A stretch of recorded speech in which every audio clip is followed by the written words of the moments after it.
Hello and welcome to Peak Executive Podcast. My name is Tim Blinkhorn, and this is my business partner, Evan Keller. Hi, Tim. How are you doing? Great. How about yourself today? Fantastic. Good. I'm excited today because really we get to talk about what I think is one of the most important topics that we get to help companies with, and that's all about talent and culture. Absolutely. We think while there are many different aspects that make a company successful, having a really strong culture, having phenomenal talent is the foundation for success.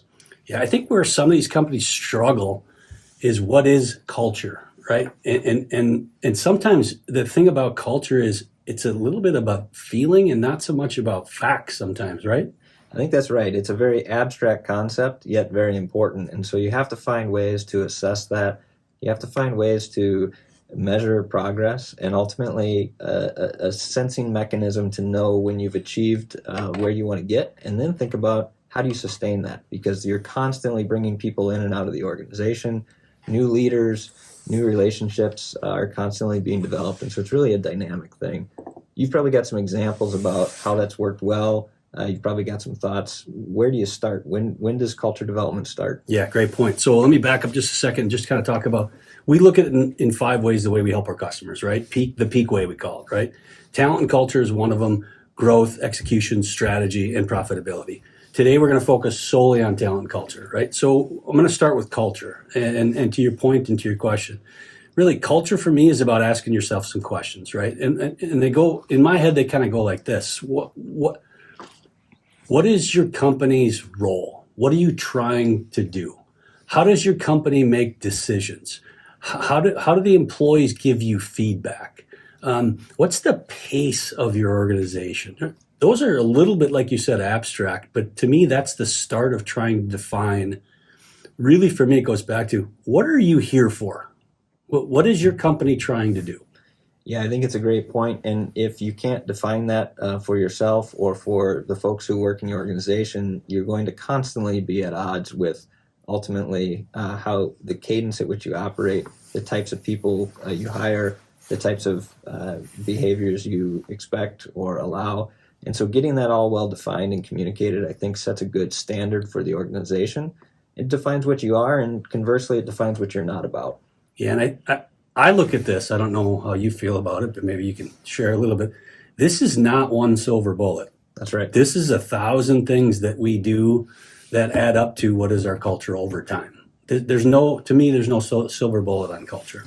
Totally agree. And a handful of businesses that we've helped turn around are ones that have been founder-led, and they've had a leader that is both the standard setter on culture, leads by example, ultimately is the person that sees issues when there are cultural problems, corrects those directly. Once that person leaves, or once their key lieutenant is gone, and that could be because of a retirement, a sale, any type of a change, now you're a little bit rudderless. And so you have to take that kind of abstract concept, that single leader that was the arbiter and driver of the culture, and put together some sort of process that helps you define and then live up to the culture you want. Yeah, so instead of being more abstract, let's try and throw a real example here. So, Right. I love telling stories, so we'll just talk a little bit about. I was fortunate enough in my career to go over to England and run a subsidiary over there for our last company that we both worked for. And just to define sort of the culture that I ran into. So I was this new person that came from America over there to England. And what I noticed is that the employees would show up about 8:30, right? And they would get themselves ready. They'd get their tea ready.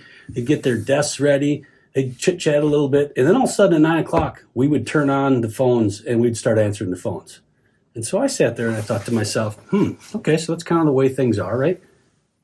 So I asked the question, what time does our competitor, Honda was our competitor at the time, what time does Honda answer the phones? And the employees were like, well, I think they answer at the same time we do. It's 9 o'clock. I go, okay, how about tomorrow we start making phone calls. We answer the phone at 8:45. Right, and here's a small example of just setting a different tone that says, not trying to interrupt anybody's day and throw them out of whack, but we want to beat the competition. Absolutely. I love that story. And I think what it does is it embodies certainly the type of culture and pace that you want to run at. And I think it starts to indicate to the folks who are part of the team, there's a standard at the pace at which we operate. There's a way in which we operate that's customer focused. And ultimately, we can be confident that if we do those things, we can achieve better results. And my guess is the end of the story involves a better outcome. Yeah, it took a little while, right? As it does with changing culture. But let's switch gears a little bit to talent, right? And so to me, talent's all about the heartbeat of the organization. To me, it's the most important thing that we're trying to get done. And when I look at talent, I look at a couple of different things. One is, how do you evaluate your talent? What are you doing to develop your talent? What gaps do you have in the organization? And then finally, it's really about, unfortunately, it's about change the people or change the people. Yeah, that's right. But I think doing those other things first is important. I've certainly come in on the backside of reorganizations that are not going well because those first steps about evaluating the team, communicating the team weren't done. And then you wind up with just chaos and dissatisfaction, hard to retain people. You have to do the hard work first to understand what kind of talent you have in the organization and where you can best position that talent. Yeah, so let's talk about evaluation. You and I have seen several different types of tools. That's right. Some being none, no evaluation whatsoever in the organization, and some being very, very tedious, right? Absolutely. And even when we ran our own business, it was all about what do we do to not tip the business over, but we actually evaluate. And so in that instance, what we threw at the employees was really about a one-pager that was 5 questions, right? It's like, you've never been reviewed before. We've not evaluated on an annual basis how you perform and what you're doing well. And so there we just said, let's put in a one page with 5 questions.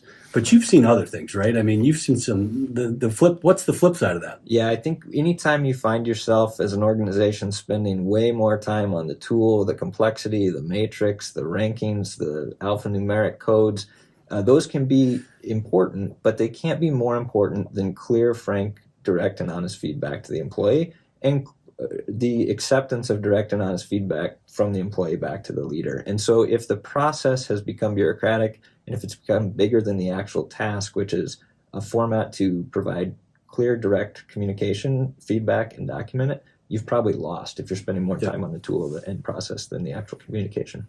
And I think that's what we found, right?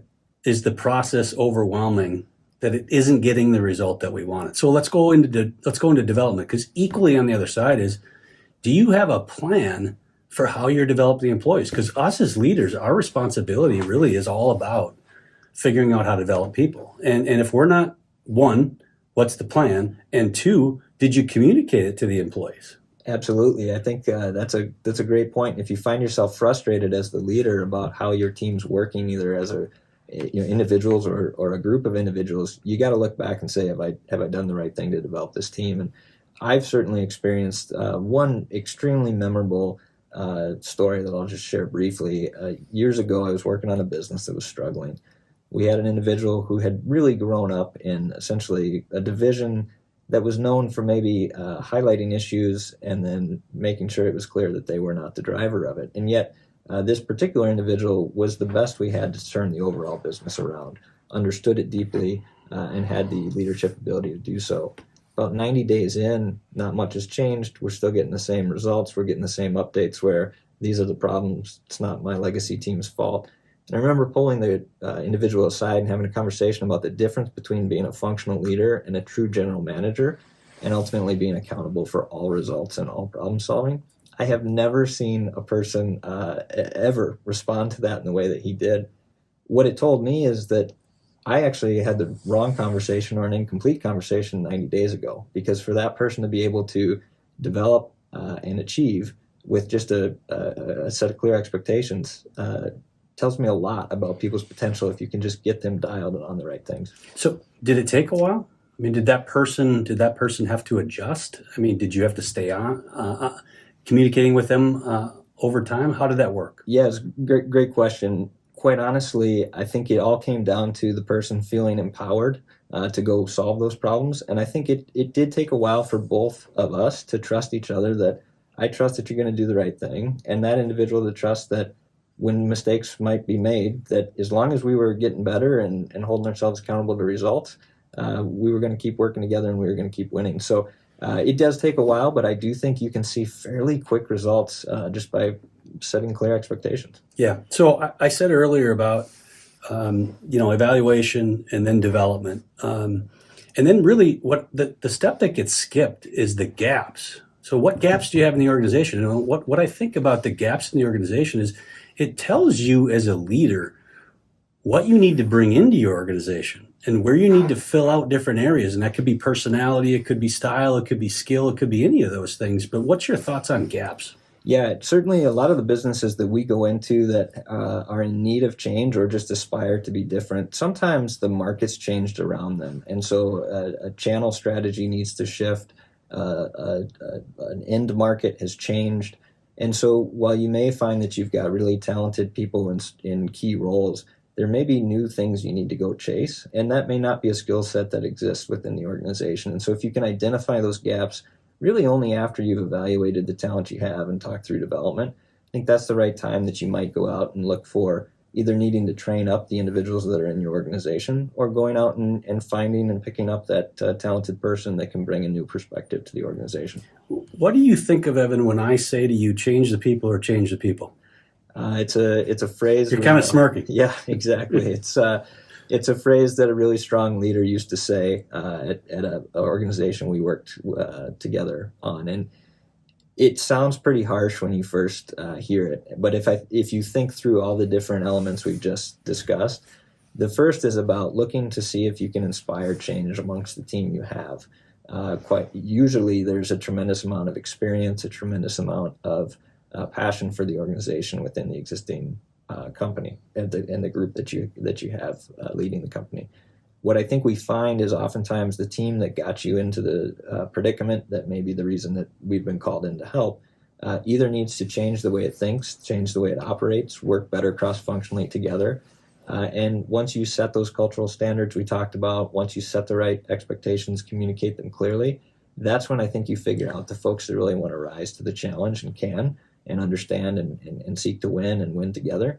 If you have folks in the organization that don't, that's when the second version of change the people comes. You cannot allow or tolerate folks who have, create a toxic environment or don't work together to really deteriorate the overall culture of the organization and set up roadblocks to success. So when you think about your own career and what you've seen others around you, including my own career as well, I mean, what percent have you seen where you've actually had to change your people in all the things that you've been dropped into to help fix? Yeah, I would say typically, it's not unrealistic that 30 to 50% of the team looks different a year into a turnaround. And that's not necessarily because the folks who are there were resistant to the change or were completely unhelpful. Oftentimes it just means that once the new standard is set or the new direction is set, people may choose not to be a participant in that, and that's okay. What's most important is that those who are there are committed to the direction the company's taking, and I think you've got a great story about that, and love to hear it. Yeah, just to talk specifically about change the people or change the people. So we used to have these large meetings at a company that you and I are very familiar with, where we had all the senior management and all the leadership in one room, and they would talk about what's the direction, where we're headed. And one of the themes one year from this great leader was all about the bus is going to Cleveland. Okay, so me as a leader, I go back to my desk and I'm thinking, how do I communicate this to my team? The bus is going to Cleveland. That's where we're headed, right? So I went down and flew down south to where one of my team members was. And I spent 2 days just kind of in the channel and in the dealership network, kind of going through with that person sort of what I just heard from the meeting about the buses going to Cleveland. And throughout the 2 days I was down there, I heard all kinds of things about why we shouldn't go to Cleveland, right? And so when I left, before I left, I just sat the employee down and I just said, the bus is going to Cleveland. We're not going to Iowa. We're not going to Tennessee. We're going to Cleveland. That's where the bus is going. So I've heard for 2 days about how you can't go to Cleveland. And it's okay if you don't want to go to Cleveland, as you said, right? But the bus is going to Cleveland. And my job is to make sure that we communicate that and we actually make sure that we're on the bus to go to Cleveland. I flew home, and when I landed, I got a phone call from this particular employee that said, I don't want to go to Cleveland. And I said, that's fine. No problem, right? Appreciate the direct, candid feedback. about that you don't want to go to Cleveland. Back to your point, some people don't want to go. Some people don't want to go to Cleveland. Yeah, and what I love about that story, I think when we talked about the setting culture, obviously it had a lot to do with understanding the customer and gaining feedback. It's important to take in a lot of opinions, but eventually, as a leader, you have to make a clear and decisive call, and then you have to communicate that. And you can appreciate all the feedback, but ultimately, there's a direction that's set. And I think if you, as a leader or middle manager, can then go have that discussion with your team, you find out pretty quick the folks that want to engage with that new strategy or new plan, and those that don't. And either of those is okay. You just can't have an organization that everyone is off running their own direction. And that's why I like that story. Yeah, thanks. So let me just summarize sort of, this is one of my favorite, right? Because we know that certainly on the people side, it's the most important heartbeat. Culture sometimes abstract and hard to identify. But really, it's those deep questions about where are you headed, what are you trying to do, what's your sole purpose as far as the company and what they're trying to do, and who are you doing it for, how do you take care of your customers, all those things. Appreciate your thoughts, but do you want to wrap it up for us? Yeah, I think as we've talked about culture over the years on the different engagements that we've worked with, you got to get your culture right first before you start working on talent. If you don't have a strong culture, or the culture is not where you as the most senior leader expect it to be, work on that first. Bringing in a bunch of different folks who are going to churn through the organization, set a bunch of different directions isn't helpful. So start with culture. Go through the items that Tim certainly ran us through. Think about your talent, how you're evaluating, developing those folks. And ultimately, if it's something that you need help with, feel free to reach out to us, peakexecutivepartners.com. We'd love to have a direct and frank discussion with you about your challenges, learn more about your business, and if there's a spot where we can help, we'd be happy to do so.